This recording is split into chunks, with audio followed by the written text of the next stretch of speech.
Yaani bora ulivyokuja. Yaani bora ulivyokuja, bora ulivyojileta mwenyewe hapa. Nilikopo na kutafuta sana tena sana. Yaani wewe kumpa mwanangu mimba wewe. Na leo nambeba naondoka naye. Yeye unaondoka naye mguu kwa mguu. Ndio nimempa mimba, alafu nimekuja. Hata sijataka kusita.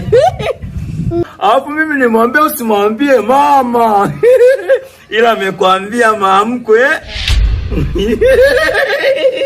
Hivi kweli wewe mimba ya kwako kweli wewe au umesingiziwa?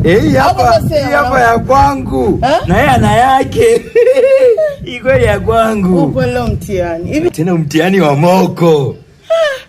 Wa taifa unakuja.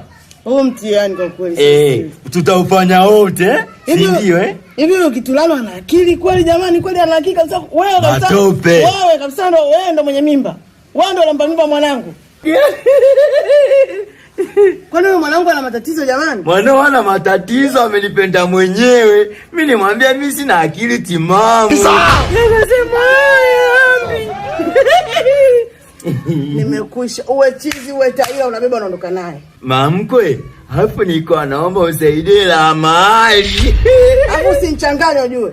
Mimi usinichanganye kwa hotel hapo na kufanya kweli sio kwangu. Mimi sio chepe. Sasa kama yeye chizi, yeye taila, mtaondoka yeye chizi na taila mazio.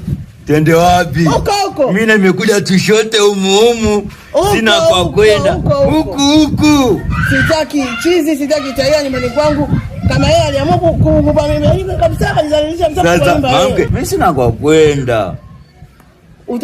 Utajuana na wewe ila mwenzio akija hapa. Tutajuana. Mtajua mnaenda kula polini, msituni, jalalani, mtajuana wenyewe. Au wewe mamke uende msituni au sisi tulale ndani, unaona bibi hapo. Hivi kama unaongea unajua unaongea nani? Naongea na mamkwe. Unajua unaongea nani? Wewe.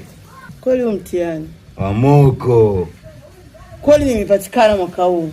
Kweli?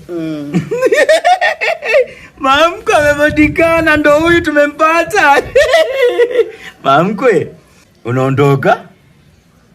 Mamkwe ondoka. Wewe? Mimi. Tena unikome mwanzo na mwisho. Na nishindwe. Tena unikome mwanzo na mwisho, ona uchizi mwenzio na utaila mwenzio. Tena kwanza marufuku kanyaga hapa. Wewe taila nini wewe? Mimi sio taila mamkwe, haujaumbika. Dula. Subika niite majirani waje kunisaidia hapa. Majirani! Njoni.